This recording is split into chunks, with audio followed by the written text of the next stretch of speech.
नमस्कार दोस्तों, आप सब लोगों को दिवाली की बहुत सारी शुभकामनाएं।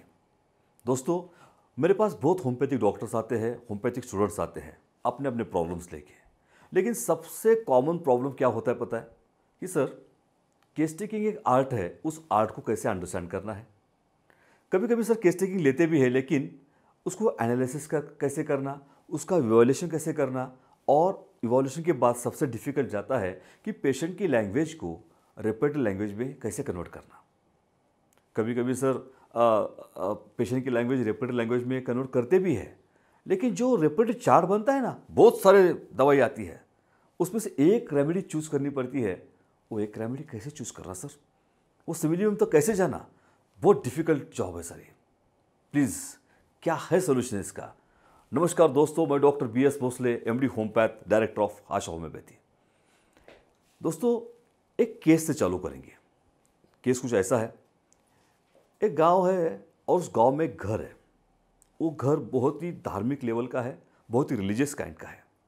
उस घर में एक छोटी लड़की रहती है जो 10-12 साल की लड़की है। वो 10-12 साल की जो लड़की है वो बहुत ही बोलते ना अपब्रिंगिंग उसको रिलीजियसनेस में डाला है। घर में सब रिलीजियस वातावरण है, सुपरस्टिशियस वातावरण भी है। बहुत ही डरपोक काइंड ऑफ लड़की है, बहुत ही सप्रेस टाइप ऑफ लड़की है। डोमिनेशन भी बहुत हुआ है उस लड़की पे। एक दिन क्या हुआ, एक दिन उसके घर में उसके कजन्स आ गए दूसरे गांव से, और उसी रात को उन्होंने एक मूवी देखी। वो मूवी थोड़ी सी डरावनी थी, थोड़ी भूत जैसी पिक्चर से उसमें। उसका इम्पैक्ट, उस पिक्चर का इम्पैक्ट उस लड़की पे बहुत जोर से पड़ गया, बहुत बड़ा जोर से इम्पैक्ट पड़ गया। मैं हमेशा कहता हूँ ना कि इवेंट एंड रिस्पॉन्स, इवेंट तो आते रहते हैं, लेकिन वो रिस्पॉन्स अपने अपने कॉन्स्टिट्यूशन के हिसाब से देते हैं।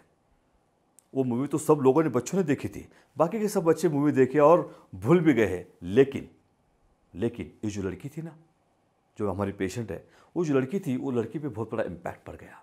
दूसरे ही दिन वो लड़की घबराने लगी, डरने लगी, घर छोड़ने का नाम नहीं ले रही है। उस लड़की को लगता है कि मैं अभी पागल हो जाऊंगी, कहीं वो भूत मेरे को आके पकड़ ना ले जाए।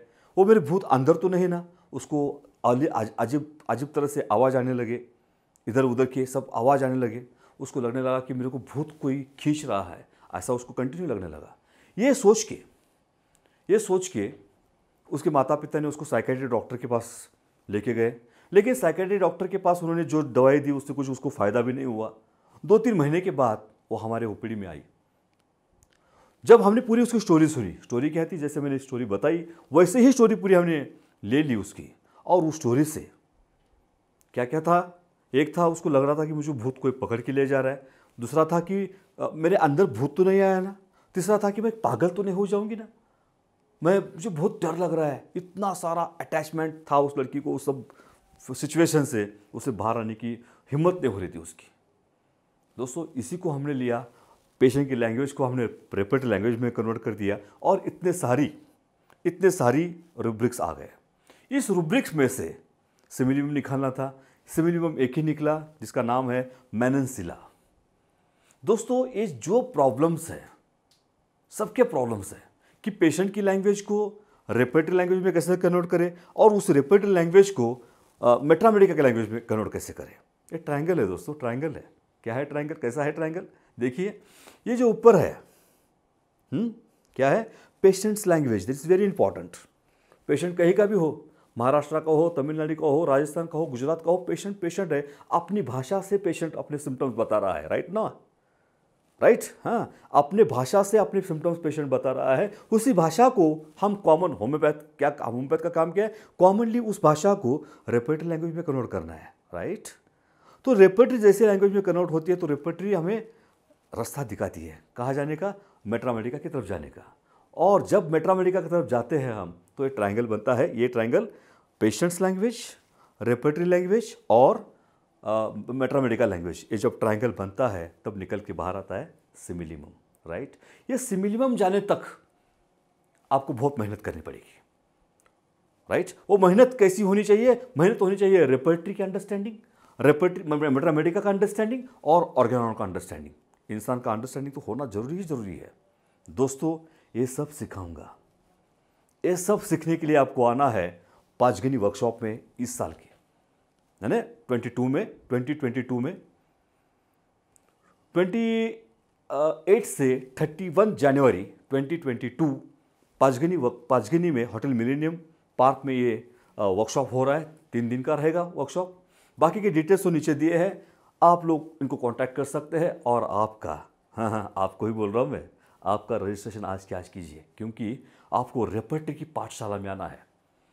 इस जो वर्कशॉप का नाम है रेपर्टरी की पाठशाला, जिसमें होगा how to understand repertory, how to approach different types of repertory, how to convert the patient's language into the repertory language and repertory language into the metramedical language। दोस्तों, डेप्थ में जाना है, ब्रीथ में नहीं जाना है, हर एक की डेप्थ में जाना है। चाहे पेशेंट कैंसर का हो, चाहे अल्सर का हो, चाहे किडनी डिसऑर्डर का हो, चाहे स्किन डिसऑर्डर का हो, चाहे थायराइड हो, मलेरिया हो, कुछ भी हो। हम बीमारी को दवा नहीं देते, बीमारी के पीछे के प्रोसेस को दवा देते हैं। प्रोसेस तो हम देखते ही है कैसे ठीक करना है, लेकिन प्रोसेस में देखिए मैं क्या बोल रहा हूँ। प्रोसेस में ये रूब्रिक जो आते हैं ना, रूब्रिक का ओरिजिन क्या है, रूब्रिक की प्रोसेस क्या है, रूब्रिक का इंसर्शन क्या है, ये सब सिखाने की पूरी कोशिश रहेगी इस वर्कशॉप में।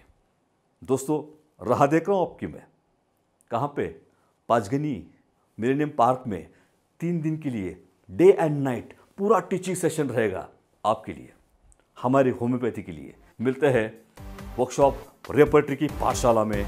तब तक के लिए नमस्कार। Thank you very much.